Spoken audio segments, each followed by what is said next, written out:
केल्याने होत आहे रे, आधी केलेची पाहिजे. आपण होममेकर असलो म्हणून काय झालं, पण रोज आपण नवीन काहीतरी शिकलं पाहिजे. तर हॅलो नमस्कार, मी अनुप्रिया, होममेकर अनुप्रिया चॅनलवरती तुमचं खूप खूप स्वागत. तर आज मी आले होते अप्पूला बस स्टॉपवर सोडायला, कारण आज तिचे पप्पा नव्हते गेले, तर मला जायचं होतं. आणि रोजचा दिवसही माझा असाच जातो. तेच ते काम. माझी लाईफस्टाईल काही अशी वेगळी नाही, तुमच्यासारखीच माझीसुद्धा असं वेगळं काही घडत नाही, रोज तेच असते. म्हणून काय शेअर करायचं हा सुद्धा एक मला प्रश्न असतो. परंतु संध्याकाळचं ना एक गोष्ट मी ठरवली होती आणि ते तुमच्यासोबत शेअरसुद्धा करायची होती. सकाळचा उरलेला भात, तो फोडणीचा भात म्हणून करायचा. इकडे बघा माझ्या चपात्या, 7 चपात्यांपैकी माझ्या 2 चपात्या करपून जातातच, कारण ते चपाती आपल्या तव्यावर पडली की परत मुलांच्या मागे पळत राहावं लागतं आणि तिथून तव्यापर्यंत येईपर्यंत ती पोळी माझी पूर्ण जळून गेलेली असते. तर जाऊ द्या, प्रत्येकजण रिलेट करत असते. तर फोडणीचा भात करत असताना मी आधी इथं जिरं घेतलं, मिरची घेतली आणि कांदा कापून घेतला. तुम्ही यामध्ये टोमॅटोसुद्धा टाकू शकता. तुम्हाला जे काही भाजीपाला टाकायचा असेल ना ते टाकला तरी चालेल. फोडणीचा भात एकदम छान होतो. तव्यावरच केलं, कारण थोडाच भात उरलेला होता. तव्यावर छानपैकी तेल टाकलं, त्यामध्ये जिरं टाकलं, कांदा टाकला, मिरची टाकली. यामध्ये टोमॅटोसुद्धा ॲड करू शकता. पण मी संध्याकाळसाठी करत होते आणि मुलंसुद्धा खाणार होती, म्हणून म्हटलं टोमॅटो मी अवॉइड केलं, कारण दक्षला सर्दी खोकला आहे म्हणून मी टोमॅटो काही टाकलं नाही. परंतु मी एरवी टाकते, कारण मला टोमॅटोशिवाय तो भात आवडत नाही. तर तुम्हीसुद्धा टाकत जा. हा भात इतका छान लागतो ना फोडणीचा. तसा आपण मसाले भात किंवा तसा पांढरा भात खाण्यापेक्षा असा भात मला आधीपासून आवडतो. इव्हनली ना शाळेमध्ये सकाळची जर शाळा असेल ना तर रात्रीचा असा भात उरलेला असायचा, असंच फोडणी करून आई मला टिफिनवर द्यायची. इव्हनली मी जॉब जेव्हा करत होते ना तेव्हासुद्धा रात्री म्हणायची आईला की एक्स्ट्रा भात टाकून ठेव, म्हणजे मी तो सकाळी डब्यावर घेऊन जाईल. तर आधीपासूनच आवडतो आहे, बऱ्याच जणांना आवडतही असेल. तर असा हा फोडणीचा भात माझा वन ऑफ द फेवरेट आहे. तर थोडाच होता म्हणून तव्यावरच घेतला करायला. काही कढई वगैरे काही घेतली नाही. स्वयंपाक झाला लगेच, मग तवा होताच गरम, त्याच्यावरच केला आहे आणि सगळं छानपैकी मिक्स करून घेतलं आणि वरून मस्तपैकी बारीक चिरून कोथिंबीर. आहा, एकदम खायला टेस्टी आणि मस्त. आणि तसा पांढरा भात सकाळचा कोणी खाणार नाही, म्हणून अशी जर का फोडणी दिली ना तर प्रत्येकजण खाणार आहे, याच्यात काही चिंता नाही.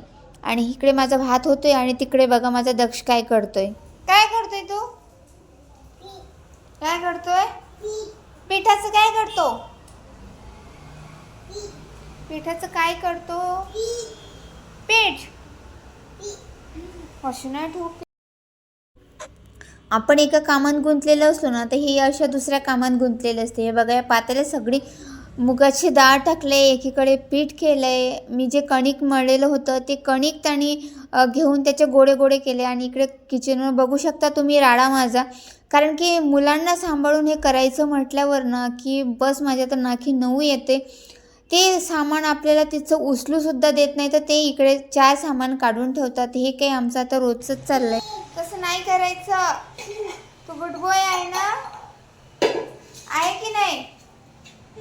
मग तिकडे ते छोटं कार्टून आणि इथं मोठं कार्टून मात्र अभ्यास करत माझं बसलं होतं. आता शांत अभ्यास करते म्हणून ठीक आहे, नाही तर ते काही लहानांपेक्षा कमी नाही. संध्याकाळ झालेली होती, संध्याकाळचा स्वयंपाकसुद्धा झाला. म्हटलं आता जेवण करायचं, कारण माझे मिस्टर आले नव्हते, परंतु ते येईपर्यंत मुलं झोपतील म्हणून म्हटलं चला आधी जेवण करून घेऊ.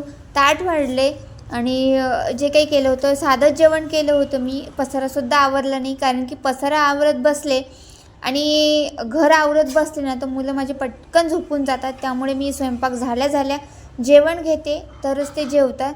केलेला फोडणीचा भात, चपाती आणि मी केली होती आज मटकीची भाजी. ते सगळं एकत्र घेऊन ताट तयार केलं आणि मग दक्षला आणि अप्पूला जेवायला वाढत नाही मी त्यांना सेपरेट, कधीतरीच त्यांना वेगळं ताट देते, नाहीतर ते आमच्याच ताटामध्ये जेवतात. आपण जे खातोय ना ते खातात. त्यांना असं मला वेगळं काही करून द्यावं लागत नाही त्यांच्यासाठी की ठीक आहे आज हे भाजी चपाती केले तर ते नाही खाणार म्हणून.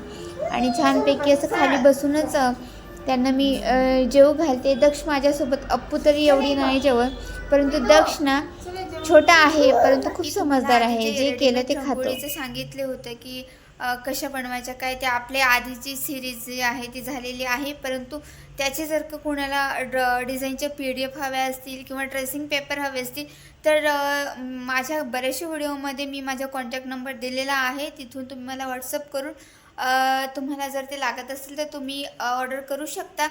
किंवा जर का तुम्ही आता वुलन मॅट रांगोळी करत आहात आणि त्यासाठी जर का तुम्हाला एखादी डिझाईन येत नाही आणि तुम्हाला ते जर का डिझाईन्स तुम्हाला रेडी हव्या असतील तर तुम्हाला ते सुद्धा मिळतील. इव्हनली ट्रेसिंग पेपरसुद्धा मी आता सेल करत आहे, तर ते सुद्धा आहे. आणि आता ते कितीला किती तर ते हे मी तुम्हाला व्हॉट्सअप नंबरवरती जेव्हा आपला कॉन्टॅक्ट होईल तेव्हा मी त्याची इन्फॉर्मेशन तुम्हाला देईलच. आणि आता नवीन आता रेडीमेड रांगोळीचं मी इतक्या वेळा तुम्हाला सांगितलं, करूनसुद्धा दाखवलं.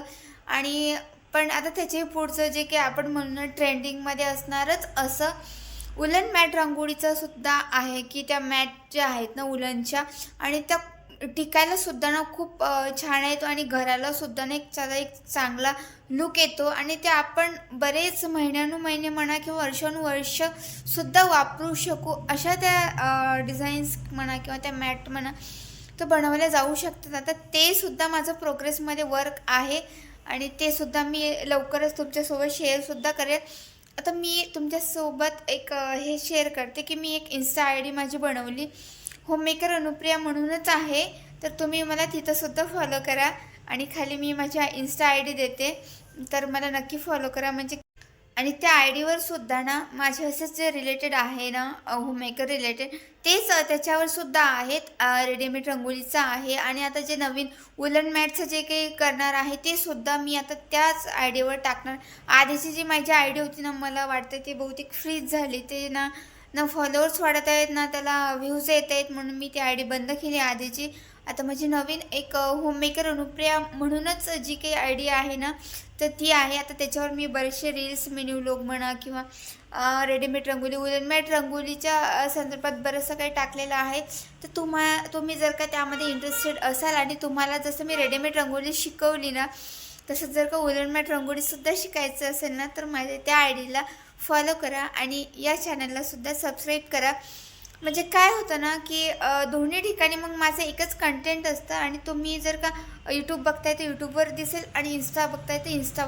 आणि मलासुद्धा ना एक मोटिवेशन मिळेल की असं कोणीतरी आपल्याला सपोर्ट करते, आपल्याला फॉलो करते, आपल्याला बघतंय. आणि मला नाही वाटत की खूप सारे व्ह्यूज असले म्हणूनच आपल्याला सॅटिस्फॅक्शन मिळालं पाहिजे. मिनिमम ना 100 व्ह्यूज जरी आले ना तर मी ढगात जाते खरं सांगते.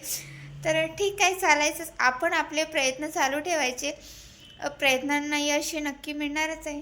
चला भेटूया पुन्हा नेक्स्ट व्लॉगमध्ये. तोपर्यंत बाय.